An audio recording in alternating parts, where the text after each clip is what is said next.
these two countries are not new to crisis. Since, for the maybe 2 decades ago. For Cote d'Ivoire, let me start from there.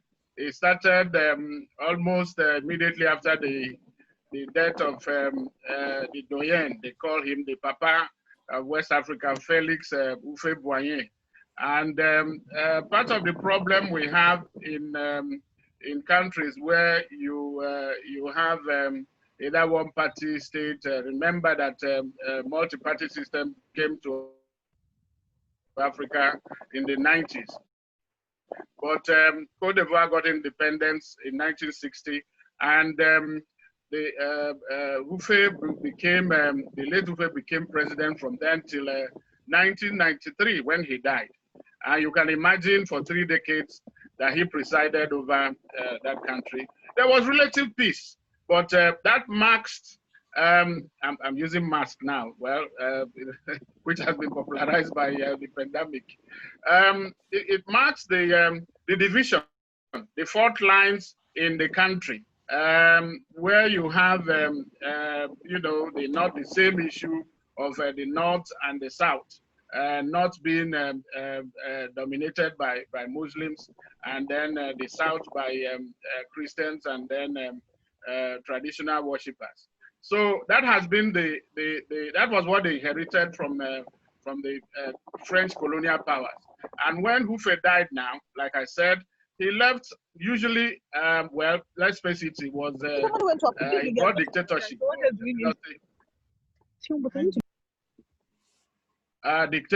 Dictatorship, they never leave very room, they never leave a good room for succession. And that is what happened, that when he died, there was power struggle. There were, coups, military coups, counter coups, and that has been on until 2010, when an election was held. And that election, Laurent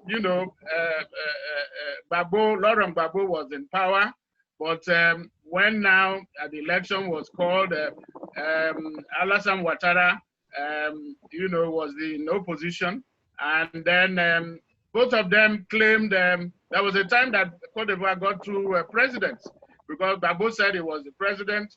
Alassane Ouattara also claimed that he was the president.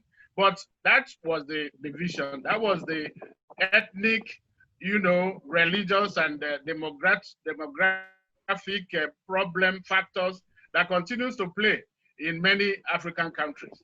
That was now that threw the country into further crisis, because after Houphouët's death, the country went into crisis. There was a civil war, and until 2002, and again there was a brief reprieve of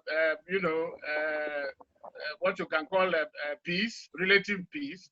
But that could not stand, which was again ignited. Crisis was, real crisis was ignited again following the disputed 2010 election. And that went to Gbagbo rejected the result. He was claiming that he won. Alassane Ouattara claimed that he won. The two sides, their supporters were fighting and killing each other. More than, thousands of people were killed. And then it continued until the international community came, ECOWAS, AU, and then France, the colonial power, then the UN. They all came. In fact, Alassane was sworn in at a hotel because the security issue, there was insecurity. It was inaugurated in a hotel, and Gbagbo was presiding over one side. And at one point, with the support of the international community, which now sided, recognized Alassane Ouattara, Gbagbo was, weeks away, disgraced, and taken to The Hague for trial. Recently, he was granted conditional pardon, but one is not sure whether he will be able to. He's still outside the country, whether he will be able to go back to Cote d'Ivoire. And amidst all that, there was the issue of third term. What happened Alassane decided with his party, they called a referendum there was an amendment to the, which is a very contentious issue in Africa, of the constitution, still allowing two terms. Alassane had been claiming, saying that he will run, saying that the 2016 constitution made it clear but that that's the scope they usually use now. When they know that you can't go to this, entitled to 2 terms. But now the contention now, Alassane is saying his term is supposed to end in October, when another election is going to take place. He would have completed 2 terms. But he's now claiming that those 2 terms were under the old constitution. So it's been wiped away. He can start on a new slate to go, for the election. Meanwhile, Guillaume Soho, the former rebel leader, who later sided with, who was prime minister and then later president of the National Assembly under Ouattara, has fallen out with him. He is away in Paris or somewhere. He's been tried in absentia and sentenced to 20 years for embezzlement. So he says he wants to run in October, but it's not clear whether he will come there. He will be able to allow to come in. Then Conan Bedier, who was also president at one stage, he's in Cote d'Ivoire. He says he wants to run, but the whole place has been in turmoil. Political tension and uncertainties has now enveloped Cote d'Ivoire, which used to be the bastion of peace under Houphouët. But like I said, it was only relative peace, waiting for crisis to happen, because there was nobody, there is no strong man now to hold the whole country together. So that is what is happening. And now, recently, a lot of things, things have been happening with great, much rapidity. The prime minister died, and the vice president, who only took power in 2017 under the new constitution, also resigned. So the feeling is that perhaps they are making it easy for Alassane Ouattara to now go for the 3rd term that he had. It was only in March that he said he was no longer going to run, that he wanted to give the new generation, the youths, the chance to run. But all of them are in the, he's in the 70s, Bedier is 86, and the same thing, so only the vice president who just resigned is 61. And so the calculation was to be that perhaps he had, Alassane had nominated the prime minister, Coulibaly, who was 61. But now Coulibaly is dead, and the vice president has resigned. So we are back. Cote d'Ivoire is now back to the one strong man equation. But the issue is, will Alassane run? If he runs, claiming that he's starting a new mandate under the new constitution, that will be contested. If he decides not to run, what happens to his constituency? His people from the north will want somebody that will be strong to be able to either defeat whoever the opposition will present, or at least have a hand in the national cake. So that is the situation in Cote d'Ivoire, and it's unpredictable what is going to happen, whether Alassane Ouattara will run or he will not run. So I don't know whether I should stop here. Okay. I'm just giving you the background to it, where we are. Or now to go to, I will now postulate what I think should be the way forward. Okay, thank you very much. Also to talk about Mali. Thank you very much for giving in fact, you have just given, that was what I wanted to ask, if you will give us the background of the political crisis in Cote d'Ivoire, but you have just given us everything we needed to know. If I just ask, still on Cote d'Ivoire before we move on, is there a power vacuum in Cote d'Ivoire now?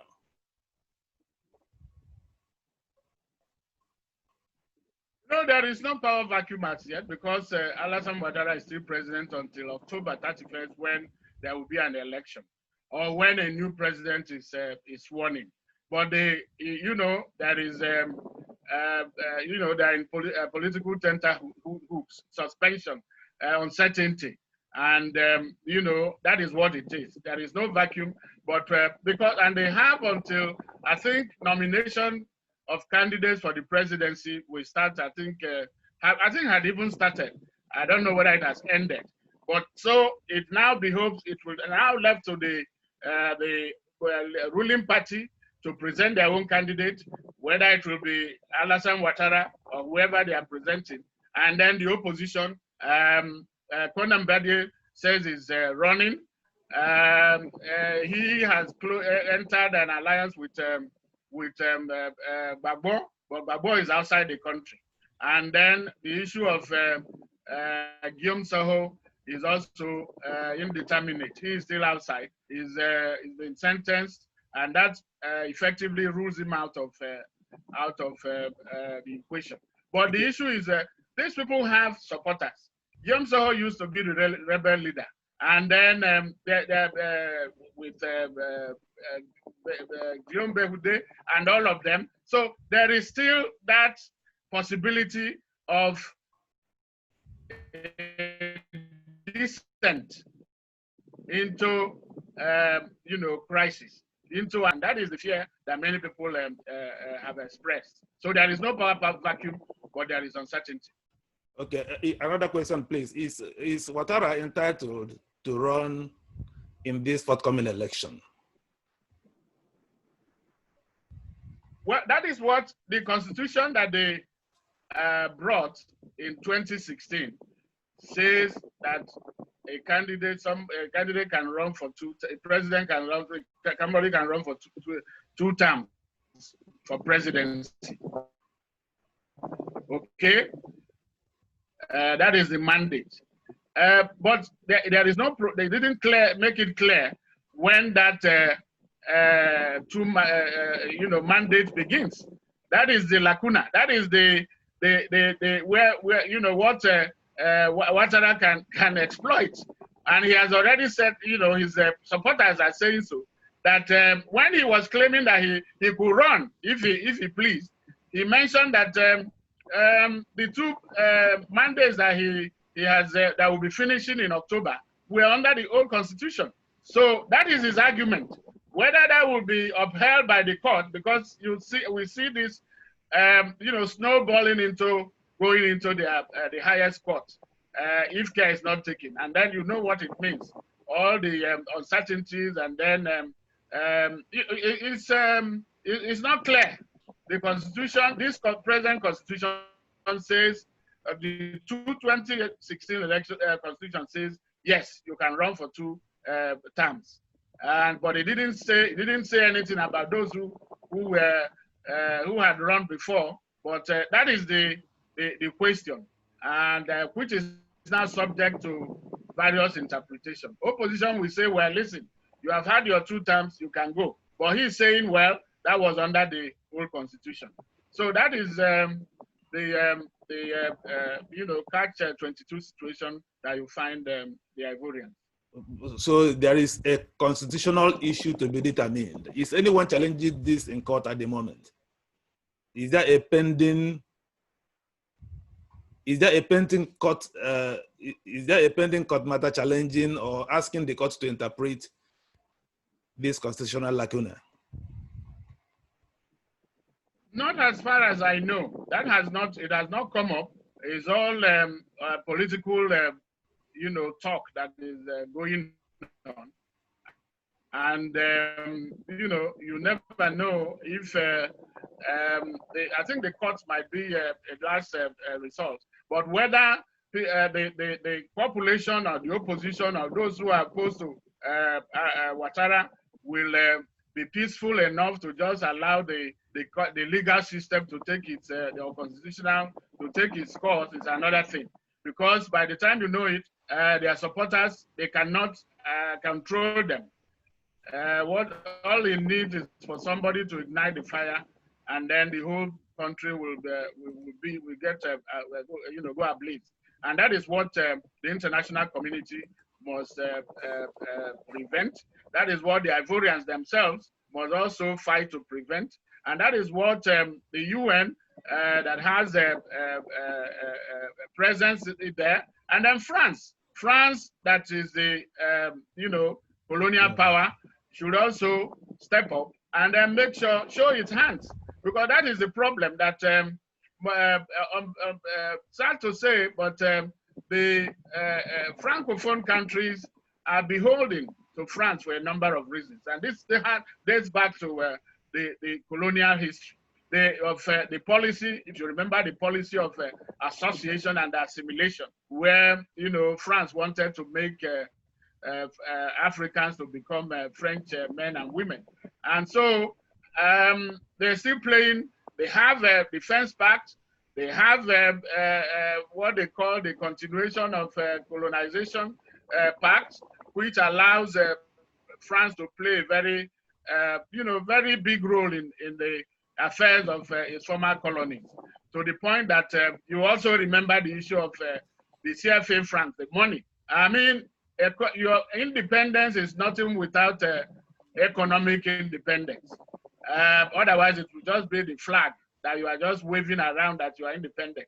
So the economy of former Francophone countries, including Cote d'Ivoire, are, more or less controlled by France, their currency, the CFA franc. And remember recently that President Ouattara and then the French President Macron, they announced the fact that, which has really ruffled feathers in the ECOWAS,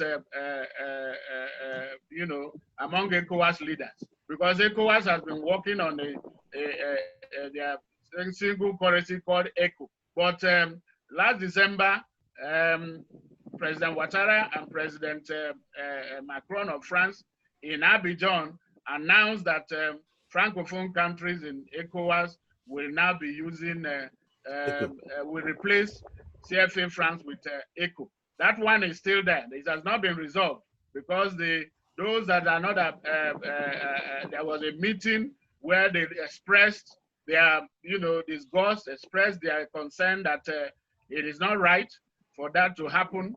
So that is where what I'm stressing here is the influence of France. That a lot will depend. So the permutations are there. The Ivorians may have their own say, what they believe in and what they think should be good for them. But France has an influence in what happens in Cote d'Ivoire and most of its former colonies in Africa. And that is an issue that should be addressed. But as it is now, those who saw to it that the crisis of 2010 and 2011, because it wasn't until 2011 that Ouattara took over, assumed power because of the crisis that followed the election in 2010. So the international community, ECOWAS, UN, AU, they all, and France, they all managed to EU too. They all tried to intervene, and that was how Alassane Ouattara was able to assume power, and is now he won re-election and now serving out the second term, second mandate under the old constitution. But there is a new constitution of 2016, and the contention now is whether he can successfully run for a third, okay, some people call it a third term, or he will say the first term under a new constitution. But some people are saying, no, it's the same thing. It will amount to a third term for him, and they will resist it. And what will happen is that there will be crisis, and when two that will suffer, it is the Ivorians, the common, the ordinary citizens. The country will be drawn backwards, and then it will also have effect, implications for the region. The region cannot now, ECOWAS region cannot afford to, be fighting political civil war or trying to put out civil war to fighting fires there is the corona pandemic that is, wreaking havoc everywhere. And so they should concentrate and also make sure that these political and ethnic or religious conflicts will not, snowball into a major crisis or a civil war. Yeah, what I want to put in here is you've given us the permutation about the expected influence of France. You've also talked about the United Nations. Yeah. Is there any role for ECOWAS in these potential crises? What's ECOWAS? What's their position? What role do we expect them to play to avert this potential crisis that is now developing? Well, under its, many of its protocols, including, conflict prevention framework, and then, the protocol on good governance. I mean, there's a mechanism there about what they can do. They can start with backstop, preventive diplomacy. They can get all the antagonists together to try to mediate. ECOWAS has that mediation. There is a, mechanism for mediation. They can kick that into force. And the last resort is, deployment of military mission. But ECOWAS is stretched. They don't have the money. They don't have the capacity. Although they may have the troops, but they will need a lot of, support from the international community to be able to mobilize troops now to be able to go. But why wait until this has escalated to the point where you begin to? It's always cost effective. It's always better and cost effective to manage this conflict, to resolve it, to prevent a case of having to send military, because it is costly, and then it is, it's not what anybody can, and it's difficult to mobilize forces now. Who is going to pay the troops? And how will they do it now that the whole country, the whole region, the world is under, just lifting a lockdown from this COVID-19 crisis? And then who pays? But ECOWAS can go moving to get both the government, the opposition, the civil society, and the religious, the faith leaders, and the ethnic, groups, to talk to them, bring them to the negotiating table, to mediate, to tell them that it's in their interest. A stable and peaceful Cote d'Ivoire is, is a good thing for not just the country, but the ECOWAS region, and then the world as a good. Don't forget, if Cote d'Ivoire is the world's largest producer of cocoa. So if crisis erupts that can disrupt economic activities more, to add to what COVID-19 has done, and then the civil crisis, economic and social, I mean, it can create enormous problem that nobody knows, nobody can tell how far it can go. Imagine displaced people leaving Cote d'Ivoire for neighboring countries. I think that would be that is what the region can ill afford at this moment. So there is a need for all stakeholders, both internal and external, to work together to make sure that there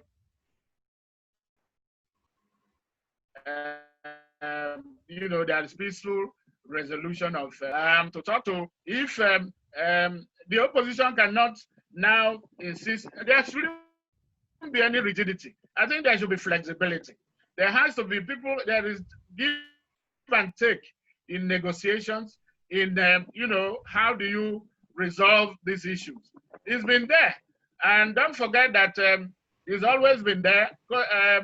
President Ouattara, don't forget that when he served as the head of the Francophone UMA, you know, their bank that is based in, you know, in Dakar, he had, there was the issue of his nationality.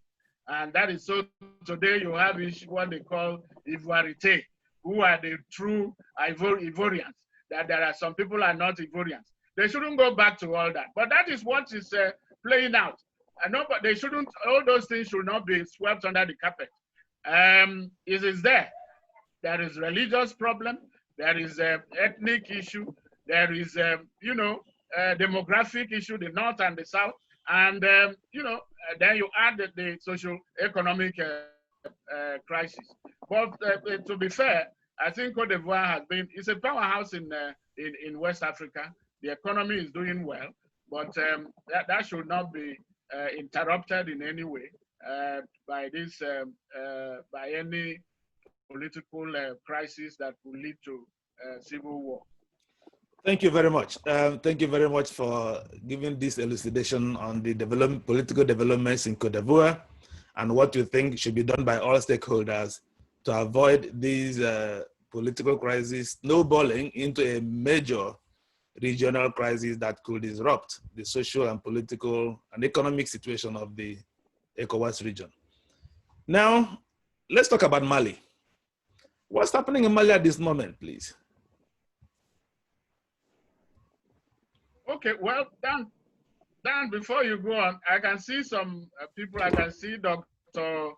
Buanu is there. He's the director of environment at the ECOWAS. I can also see Raphael Ejime and Yvonne Akpatason of GIZ.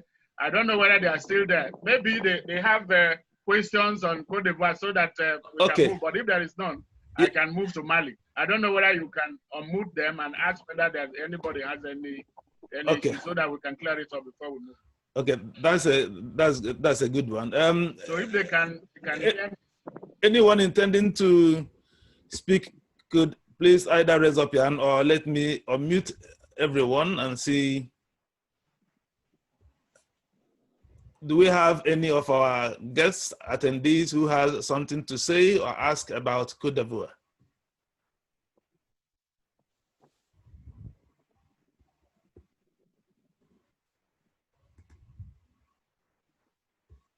Yes, we have okay. Well, Yvonne says not at the moment. He says, from Yvonne, he said thanks and not at the moment. We have then Dr. Buanu, Johnson Buanu. I don't know. Buanu is raising up his hand. If you will please unmute yourself. I'm asking. Yeah, yes. Thank you very much. Yeah, I've unmuted. Yeah, thank you very much, Paul. And thank you, hosts, for this program. It's very interesting. I'm not going to ask a question. I just want to indicate that this is a very, very important subject for the ECOWAS region, because for some time, ECOWAS region has been facing a lot of over the years. But now, the crisis, the challenges have been more related to the places of the Sahelian region. And for the problem to start emerging in Cote d'Ivoire, it's important for it to be discussed, to garner some views and see what practically can be done to prevent the thing becoming a crisis. So Paul has actually said the right thing, that conflict prevention framework ideas have a lot to be deployed now, right from the beginning, so that it doesn't escalate. So I believe that this idea is within the authorities for them to look at it seriously, so that it doesn't go to the levels where it will become a conflict to try to solve. The way Malian situation, we are going to discuss, we're going to hear the way Mali situation has come. Now is a very critical discussion ongoing still, which we are going to listen to Paul our international expert in this field. So I want to thank you. If in the discussions some views come for questions, I'll come back. Thank you. Thank you very much for your contribution. Thank you very much. Thank you, Dr. Buano. Okay. Any other person?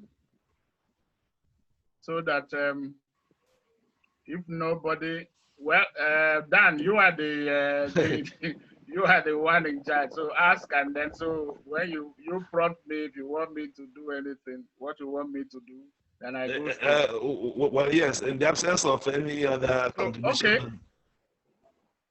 In the absence of any other contribution on Cote d'Ivoire, then I will now suggest that we move on to Mali. You can tell us the step. Okay. Well, like yes, yeah. So what was your question? Let me know where where what you want me to. Well, where you want me to start from? Yeah. First of all, if you give us what is happening in Mali at the moment, that necessitated our former president has been sent to Mali to mediate on the development. So what is happening there? Okay, well, if you permit me still, I will give the background to the whole, because what we are dealing with, you heard Dr. Buano, who is a senior, he's a director at ECOWAS, and he's been following. ECOWAS is now tired. In fact, he's known more for, peace and security instead of the economic development that it was founded, for the reason for which it was founded in 1975.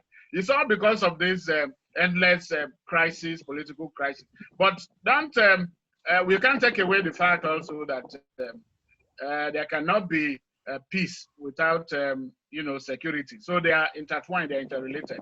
But we have to, West Africa has to do well to exit or do less of firefighting so that they can have time to ECOWAS, for instance, devote the time to what was set up to. So back to, so it's all the same issue in Mali. Mali, the same ethnic, religious, demographic problem. If we go back to history, the present Mali was part of, it has a long, very rich history. Had the empire, there was Mali Empire, Songhai Empire, and all those Mansa Musa, remember, all those who, by the way, is rated to be the richest king still in the world. If you were to value all the gold and everything that he had, it was in Africa, and it came from there. You go to Timbuktu today, you go to places, you have about learning, education. The Europeans will tell us that we don't have a history or we don't have culture. But you go to Mali, and that is the reason when this crisis started at one point, you'll find some jihadists destroying those, cultural heritage of which is very painful. So, in other words, Mali grew out of that rich history of, culture and learning in Africa, not just in West Africa, in fact, the world. But what has happened?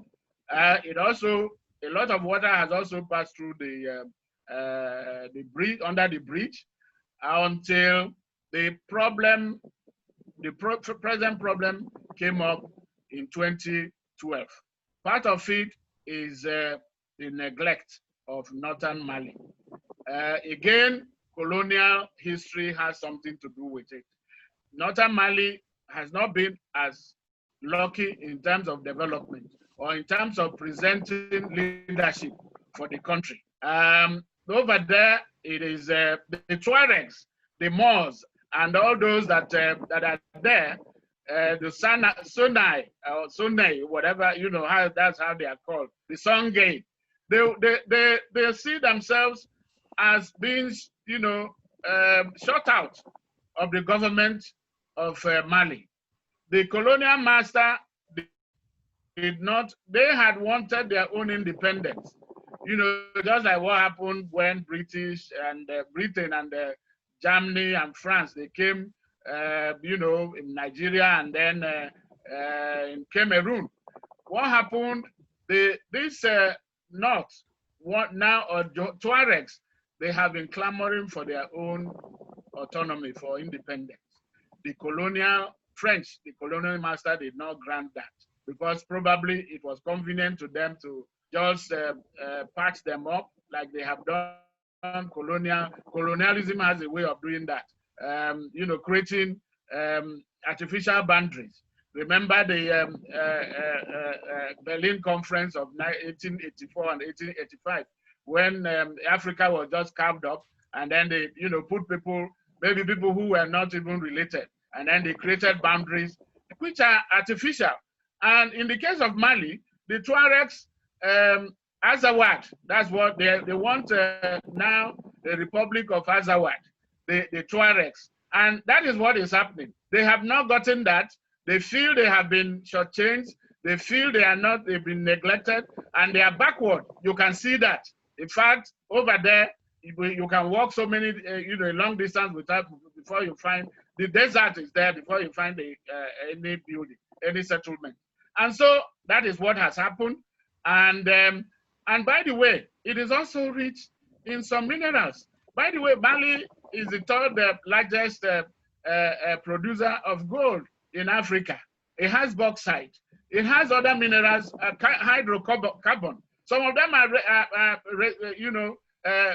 in the north and central part of the country, but they cannot be exploited. They cannot to advantage of Malians. Let me ask you what a has question. Happened is that Mr. Ejime, sorry to interrupt at this point, because you have hit on a subject that got many people wondering. You have just said that Mali is a very rich country, rich in bauxite and other minerals. Now, I've watched this movie. I don't know whether you have watched this movie as well, where some enterprising rich men in the United States, for instance, who wanted to exploit these minerals, will go and foment troubles because they thrive in areas in Africa where there is this crisis, jihadist movement, and so on. Because that enables them. Look at what is happening in Congo, for instance. Because there is no strong government, you have individuals who will go in and mine the gold or diamond or whatever and cut them away because they thrive in a state of insecurity where there is crisis. Is there the possibility that what is portrayed in that movie is correct? That there are some outside forces in Africa who foment this trouble to allow them to come in and cash in on this situation, to mine these rich mineral resources?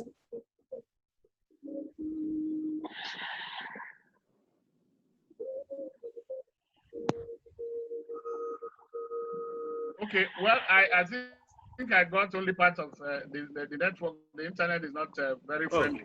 I only heard that the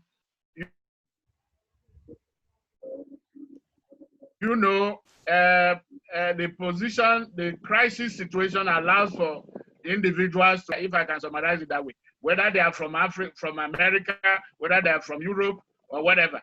It is a common thing in Africa. Remember the DR Congo. Remember that when Mobutu Sese Seko was, Mandela then was persuading him to,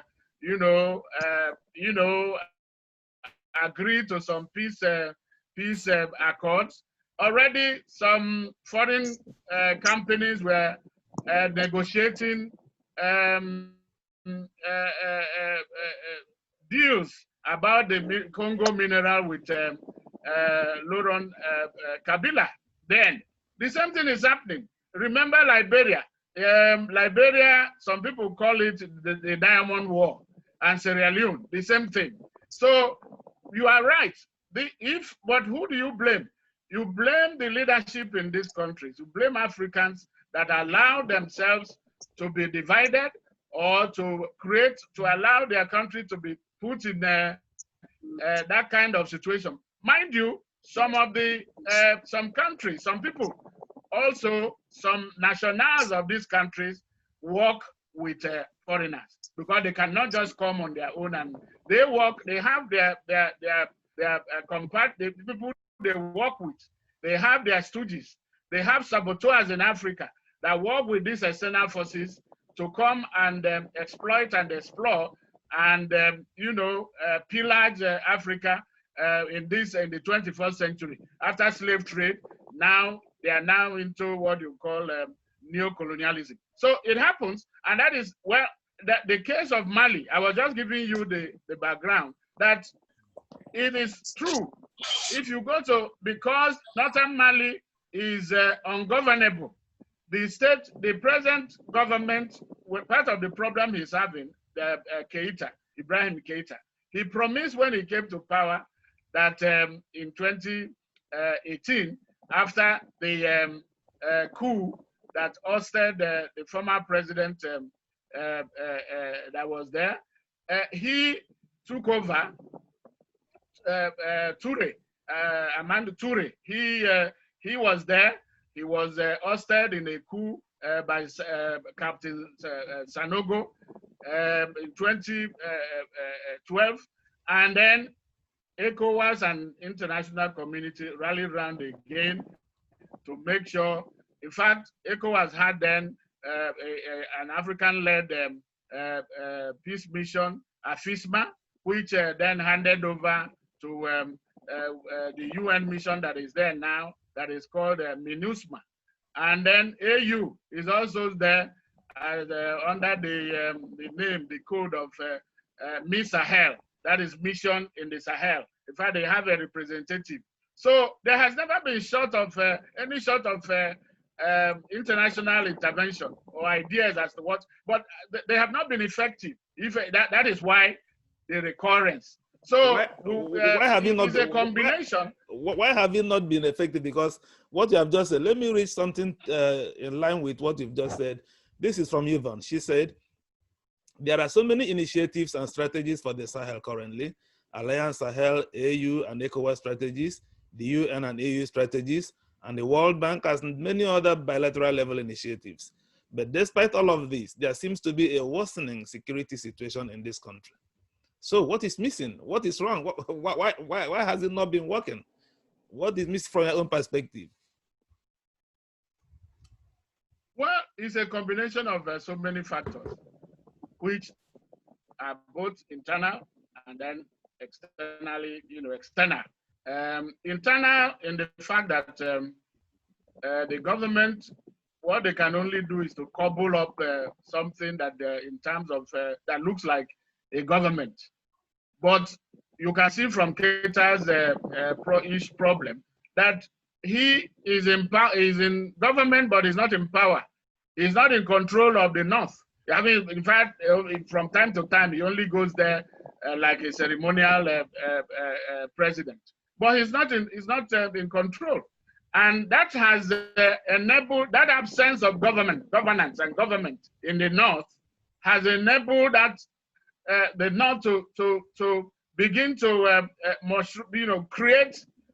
It's an environment that creates all these, the multiplicity of rebel groups. So there is the jihadists, there is terrorist groups, all of them now fighting among themselves, community, fighting over land, and so on. Meanwhile, the illegal mining of the resources has also continued. France has, by the way, France has troops there. Occasionally, that's what I was about to. That is what I'm about to ask. Are we seeing the hand of France here in Mali as well? That would have been the next question. Are we seeing the hand of France behind this multiplicity of crises and rebel movements in Mali? Well, it would be wrong to pin what is happening there in one country. But I will also say that France has a major role to play for both the peace and then also by extension to make sure there is no instability in Mali, as well as in the former, most of the countries of the former colonies. In the case of Mali, let's concentrate on Mali. There hasn't been any proven case that you can directly accuse France of doing anything. In fact, by the way, in 2013, when the rebels moved from the north and were heading to capture Bamako, the capital of Mali, it was the French troops. They still have their troops there that were able to push them back before the region actually came up. So I think France, if you ask me, and like you have said, they know everything about the security of Mali, and the same thing, because they have defense pacts with their former colonies that allows them to have bases, military bases in these countries. And so they cannot claim that they are not aware of what is going on. But what Africa should concentrate, I mean, because that would be very, I don't know how they are going to do it. It has to be in a very diplomatic way, and then Africans should regain their own independence. Independence does not stop in changing flags. It has to come with economic independence, and then being able to manage your own affairs. Okay. For the time being, now that Mali is not able to manage its affairs, and sorry, most of please. the former French colonies are not able to do so. Yeah, sorry, please. Yes? Now that our former president, Goodluck Jonathan, is there now in Mali, what are we looking to? What are we expecting from him? Well, we wish him the greatest thing is to wish him luck, like his own name suggests. He needs a lot of luck to be able to succeed there. But by the way, he's not just. This is his second time he's going there. As president, he was a co-chair of a committee, ECOWAS committee, with the deposed president of Burkina Faso, Blaise Compaoré. The two of them worked on an international committee that led, by the way, to the signing and partial implementation of two agreements. The one in Ouagadougou, Burkina Faso, and then the Algiers. And this one, in this case, so many other countries were on that committee. Niger, Chad, Burkina Faso, Nigeria, Mauritania, and all the countries that are contiguous and then are affected or likely to be affected by the insecurity that goes from Mali. Remember, what has happened now is that Mali is now exporting terrorists. In Burkina Faso, in Niger. In fact, in the last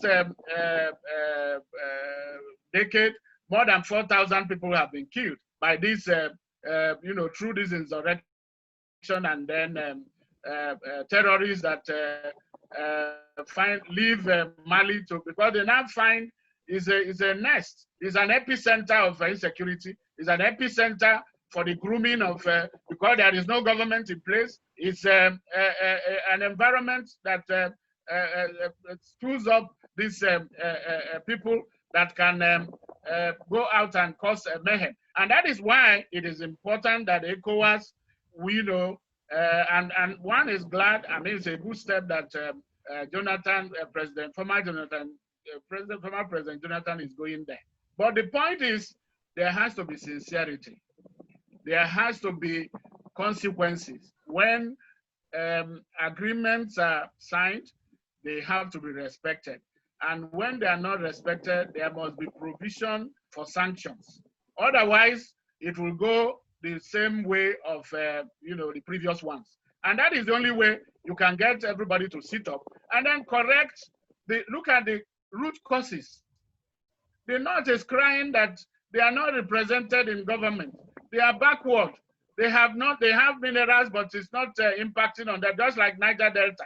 So you have to address that.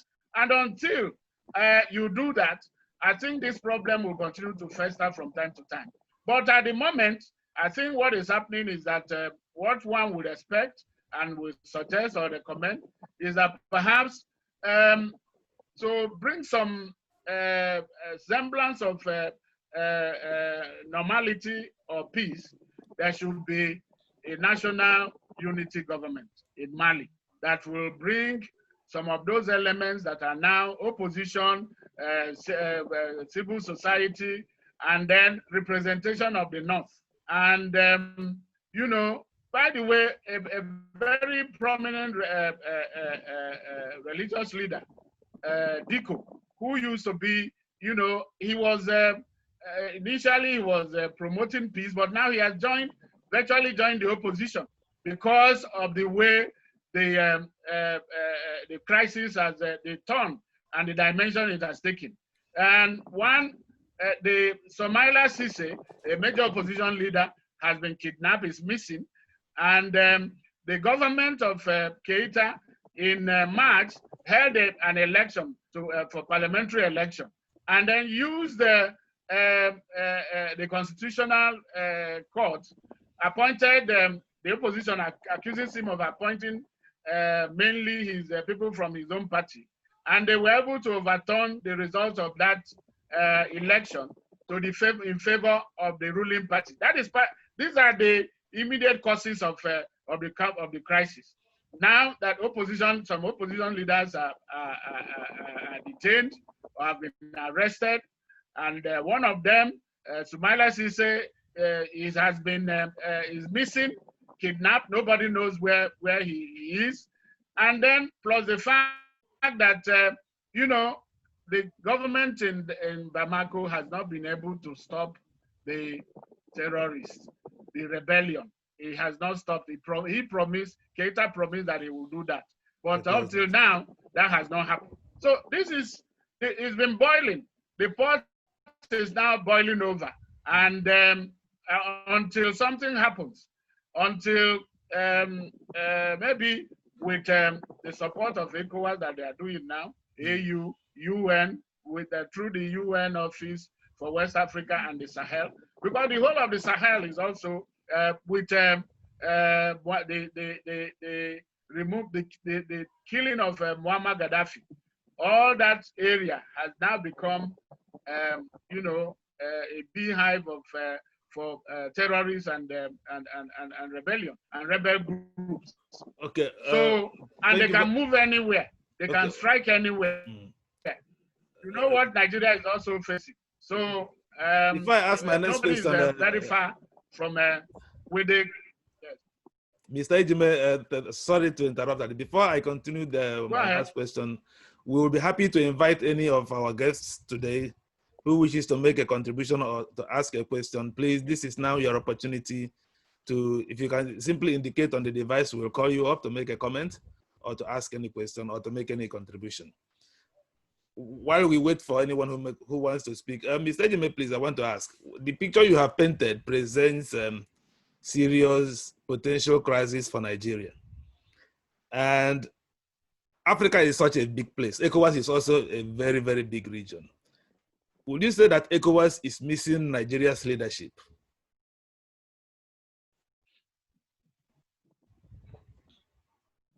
Well, I don't think Nigeria can do it alone. I think Nigeria can lead with the support of, you know, a general must have troops that you command, and then the general cannot command you know, disgruntled or unsatisfied troops. So Nigeria can bring its leadership to bear, but it will also require the you know, the goodwill of these countries. There are 15 countries in ECOWAS, and so they have always worked through consensus. They haven't worked, you know, with the big man wielding any big stick. I think they should sit down, agree on what to do. They have done it in the past. They did it in Liberia. They did it in Sierra Leone. And then in most of these countries, in Guinea, in so many, even in Cote d'Ivoire and then in Mali before, it can still be done. But no one country can do it alone. Leadership, yes, because of Nigeria's strategic position, size, and then, you know, is an economic, is a power within the region. But it also has its own problems. And so you have to, they say charity must also begin at home. Your home must be good for you. In my place, they used to say that a farmer can only be early to go to the farm if his house is in order. Exactly. So Nigeria needs his own house to be in order to be able to fight fires outside its borders. Well, it's not all gloom. You said something to me of some few days ago about what is happening in Gabon. Is that a good news or a bad news? Gabon appointing the first woman prime minister. Yes. Rose Christian Sissoko. Well, it's good. I think the point is, well, following in the footsteps of, remember, Liberia had Ellen Johnson, and they have been, where again, Malawi, which country had Malawi. vice president? Yes, yes. So it is good, and it's good. Some will even say that the women activists will tell you that men have failed. So I've messed up probably everything. they should try the women. That is, but it's a good thing that a woman is now to serve as the first prime minister in Gabon. But what will she be able to do is another issue. Remember, the president, Omar Bongo, the son of the former dictator, is there. He's not feeling well, but he still wants to. That is the problem of Africa. You know, some leaders wanting to sit tight. We had Mugabe. You go to Cameroon, Paul Biya is still there, and so on and so forth. Conde is there in Guinea-Bissau, and so on and so forth. But by the way, let me just bring this in. The new president of Guinea-Bissau, you know, after a very disputed election, controversial election, ECOWAS Mbalo decided, Umaru Mbalo, in fact, he's been to Nigeria. He was sworn in some time ago. Guess what has happened? He is now in Paris.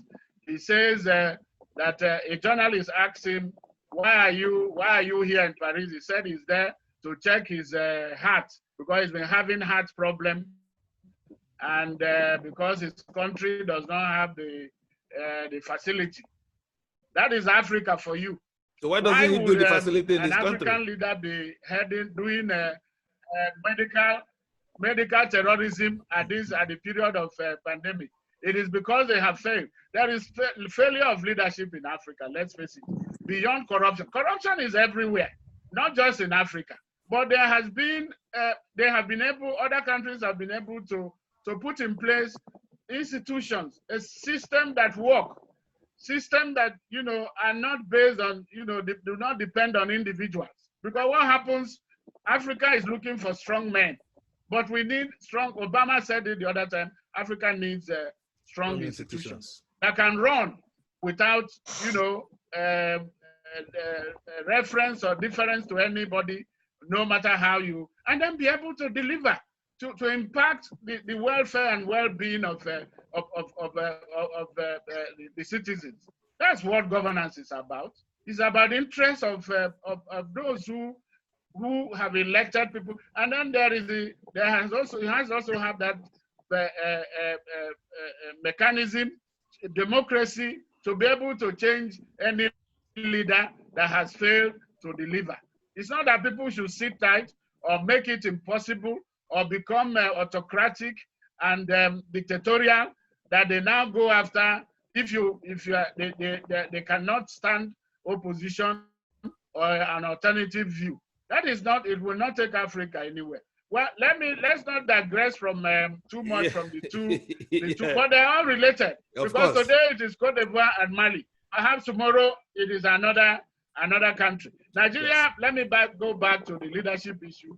Nigeria, and you know, a stable and peaceful ECOWAS region is in the best of the region of individual countries, and then Nigeria, because you cannot lead a region that is in chaos. You cannot lead where there is conflict. You can only talk about leadership where there is peace and where there is respect for the rights of people, where there is governance, best practices, there is human rights, respect for human rights. And then, you know, these are the benchmarks. If these things are not there, then there is no leadership. You cannot lead an army that is dissatisfied. Nigeria can only lead a West Africa that is stable, that is respects where the countries respect the rights of citizens, and then that is inclusive. Women, youths, and everybody, minorities will also have their say. Let them be included. It's not for the government to be made up of people from one particular area, or from one particular religion, or one particular ethnic group, or from one geographical location. No, it has to spread. That is when you can enjoy the benefit of democracy. Otherwise, it's still Africa, and West Africa is still, what do they call it? Work in progress. Yeah. And we should not, and they should not degenerate. They shouldn't go back. Instead, from where they are now, they should be aiming forward. They should be aiming high. They have to have the vision. They have to work together. They have to have targets where they want to be, and benchmarks and measurable, time projects of development. That is what will move Africa forward, and West Africa in particular. So it is in interest of all the countries, Nigeria inclusive, that Cote d'Ivoire and Mali, and in fact any other country in the region, is peaceful and not be allowed to go into a civil war or civil crisis, because that can destabilize everything. And then when people start moving, there is a man who is running from war does not respect any borders. You can erect all the walls you want. They will move in, and then you cannot have peace when your neighbor's house is on fire. Thank you very much, Mr. Ejime, for a wonderful evening, for your wonderful expositions. We are taking to two things: that something is developing in Cote d'Ivoire, and it is in the best interest of ECOWAS and Nigeria to try to nip it in the bud before it snowballs into an unquenchable fire. Already, the Mali is already in crisis. Good Lord Jonathan is there. You said we wish him luck, that he needs all the luck, but Nigeria should be able to show leadership. And then France will also play their role, ECOWAS will play their role, AU will play their role to see a stable region. I don't know whether any of our guests, any of the attendees have any contribution to make. Yes. Banu, please, let me ask you to unmute. Yes, go ahead. Yeah, thank you very much. Sorry for coming in again, but I'm very happy to listen to my good friend, Paul. He said a lot, very interesting, and he's right to say that there is real crisis in Mali. And that definitely there's the need for an exit strategy out of this crisis. And one of them is what is being done, the mediation team there. So the former president, good luck, Jonathan, and the other team are there for a purpose. And we trust that something good will come out of it. Mediation for a national unity, for understanding, because when you look at the demonstrations ongoing in the streets in the past few days, it's really worrying, where within this COVID coronavirus period, there is so much street demonstration, no observance of any form of COVID regulation arrangements, no observance of any social distances, people not wearing masks and so on. We are really worried about what can happen out of this. So if they are able to make a breakthrough for understanding and peace, it will be good for the whole region. We hope that the advocacy of the opposition for the removal of the sitting president will not happen. Because if it happens, it will create a vacuum and a vacuum will not help anybody, and it will create more chaos. So we pray that this mediation process will achieve very positive outcomes so that we will have peace in Mali, and especially within the neighboring countries, because people will start moving. People will start moving, and the ripple effect on the neighboring countries is obvious. So we are all concerned, and we pray that there will be a way out. Thank you very much. Thank you very much for this contribution. We also hope that the troubleshooting endeavors of the former Nigerian President Goodluck Jonathan will bear fruit in Mali, and that the political parties in Cote d'Ivoire will very much try to give peace a chance. Thank you very much. Thank you, everyone, for being with our chief guest today, Paul Ejime, who has given us this elucidation about explanation of what is going on in these two countries. We hope that the leaders of the region will do the necessary things, do the needful to nip this crisis in the bud. In the absence of any other contribution, let's take the final word from Mr. Ejime, and then 30 seconds, please. Final word to round up, and then we call it a day. Yeah, thank you very much, Dan, and for this initiative. And I think that is what we are playing you are playing the citizenship role, which an ECOWAS, a community citizen for that matter.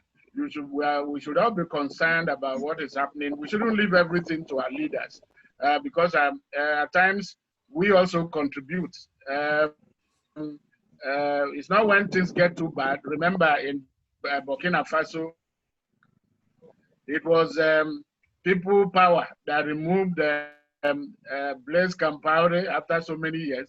And in Mali now, the people are also now asking that Keita should leave. Nobody knows. Remember the Arab Spring and all that. We shouldn't wait because they live in their trail, some destructive LMA issues.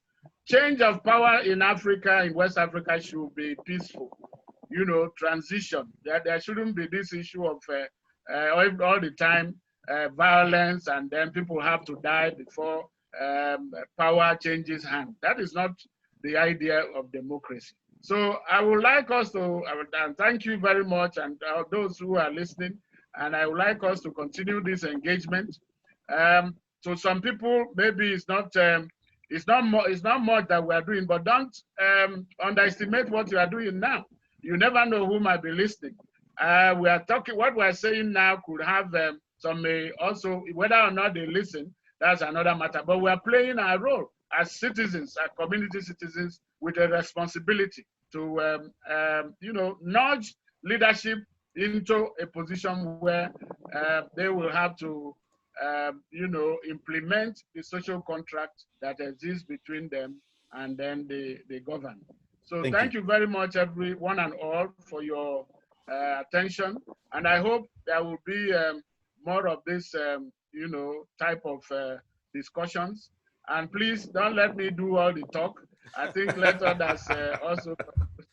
That's okay. Because, but I thank you. And thank you all once again. Thank you very much. Thank you very much. And thank you everyone for honoring us with your presence this evening. We look forward to seeing you again when we discuss other issues of regional importance.